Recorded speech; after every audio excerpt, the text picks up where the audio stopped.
Guys, একটার পর menu হলে তোমাদের সবাইকে স্বাগত। তো গাইস, এখন আমি চলেছি পায়েস বানাতে। তো চলো কিভাবে বানাচ্ছি তোমাদের একটু দেখে। আরে আমি তো আমল দুধ ছাড়া খাই না কোনো দুধ, সেই জন্য এই দুধের ব্যবস্থা চলছে।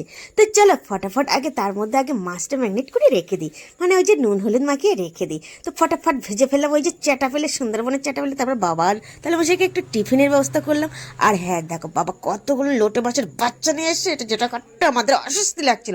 এই দেখো ঝুড়ো ভাজা খাবে বলে, তো চলো ঝুড়ো ভাজা করে দিলাম। তারপর ওই যে ফ্রিজে ছিল সব বাঙালির প্রিয় ওই যে ইলিশ মাছ, হ্যাঁ এটাতে এখন ভাজা করছি শুকনো লঙ্কা দিয়ে, সেটা স্যাট খেয়ে নেবো গরম ভাতে।